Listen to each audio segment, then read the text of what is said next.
তাহলে তো আপনার মাথা একটা বাড়ি দিতে হয়। মানে কি? মাথা যদি বাড়িটা খান, আপনি তো আমার চিনতে পারতেছেন না, আপনার চিঠিটা ফিরেইব। মানে কি? মানে কিছু না, যদি একটা দুধ সেই বাড়ি মাথার মধ্যে দেই, তাহলে আপনার স্মৃতিটা ফিরাতে হবে। আপনি তো আমার চিনতে পারছেন না ভাই, বুঝতেছেন? এটা খুবই জরুরি। আচ্ছা শুনেন, গরমে কিছু না, আরে মাথা ফাটলে হসপিটালে নিয়ে যাবো।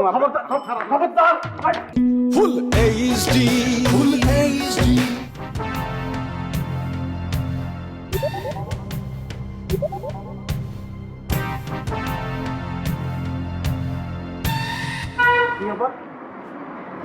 আপনি এখনো জান নাই? আমার রিক্সা ওঠার কিছু না। আপনার ব্যাগ কিছু ভুলিয়া বই দিচ্ছেন, আপনার ফালায় যায় কেমনে ভাই? ভাই আমি কিচ্ছু বলি নাই ভাই। আরে ভাই বলছেন, অবশ্যই বলছেন, আমি তো দেখতেছি আপনি বলছেন। আমি আপনার দেখতেছি, আপনি আমার গণেশ বন্ধু, আর আপনি করতেছেন আপনি সে না। আপনি আমার গণেশ বন্ধু, নাইলে তার মেলায় হারায় যাওয়া জমজ ভাই, আমি নিশ্চিত ভাই। আর আপনি বারবার অস্বীকার করতেছেন, তাইলে গো। ভাই আল্লাহ রাস্তা জানতো ভাই, তো জানতো আমার বহুত কাম পড়ে রয়েছে ভাই। আচ্ছা আপনার মাথায় একটা বাড়ি দিই ভাই, কি ছোট্ট করে একটা বাড়ি দেই। সিনেমা কিন্তু দেখছি যেরকম বাড়ি দিলে চিঠি আবার ফিরে আসে। আপনি তো সব ভুলে গেছেন, চিঠিটা আবার ফিরে আসবে তাইলে। ভালো পাগলের পাল্লায় পড়ছি রে। ছোটবেলায় আপনার বাপ মা, তারপর আপনার বাইরে লেগে যে গানটা গাইছিলেন, ওটা মনে করে দিব।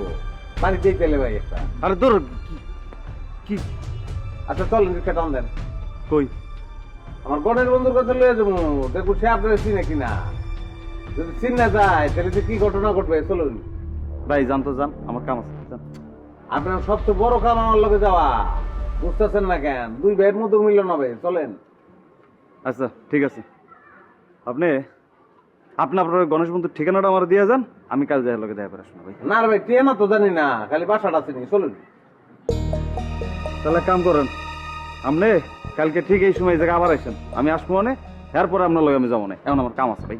না ভাই, এসব কালকে বলতে চলতো না। আপনার পাইছি, আমি একজন সিনেমা লেখক, কাহিনী লেখি। আপনার দেখা আমি 8-10টা গল্পের প্লট পেয়ে গেছি। এখন আপনার আমি চার কোনোদিন না, সম্ভব না। ও ভগবান, কোন পাগলের পাল্লায় পড়লাম, কেমনটা লাগে এখন। কিরে ভাই, অন্য বই রয়েছে কে রে? আও যাই।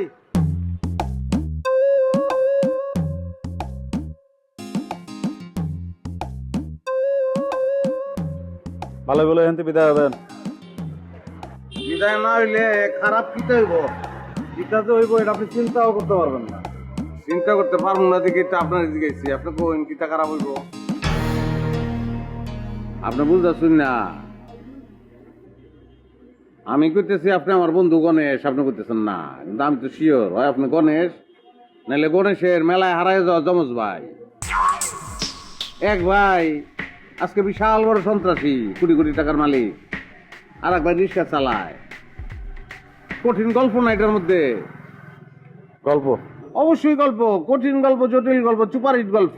ভাইজান এই গল্পের পুরাটা আমার জানানো লাগবে ভাই। ভাইজান আপনার এই গল্পের ফেসাল বাদ দেবেন, এইসব বাদ দিয়ে এখান থেকে যদি আপনি ভালোই বলে না জান, আমি কয়ে দিলাম ঝামেলা হয়ে যাবে কিন্তু একটা। আরে পাগল, ঝামেলাই তো দরকার। যত ঝামেলা হইব গল্প তত টুইস্ট মারবো, বুঝতে পারছো না? আমি তো গল্পের ভিতরে ঢুকে গেছি। ঠিক আছে আমি মাইনে নিতেছি, আমি ওই লোকের মেলায় হারাই যাওয়া ভাই হয়েছে। হ্যাঁ হয়েছে, তাহলে চলেন। না যাওয়া তো যাবে না ভাই। কিন্তু না গেলে তো হইব না ভাই। ভাই না গেলে যদি না হয় তাহলে আমি আপনার ওই লোকের ভাই না, আমি হইল। তাই? হ তাই। তাহলে তো আপনার মাথা একটা বাড়ি দিতে হয়। মানে কি? মাথা যদি বাড়িটা খান, আপনি তো আমার চিনতে পারতেছেন না, আপনার চিঠিটা ফিরেইব। মানে কি? মানে কিছু না, যদি একটা দুধ সেই বাড়ি মাথার মধ্যে দেই, তাহলে আপনার স্মৃতিটা ফিরাতে হবে। আপনি তো আমার চিনতে পারছেন না ভাই, বুঝতেছেন? এটা খুবই জরুরি। আচ্ছা শুনেন, গরমে কিছু না, আরে মাথা ফাটলে হসপিটালে নিয়ে যাবো।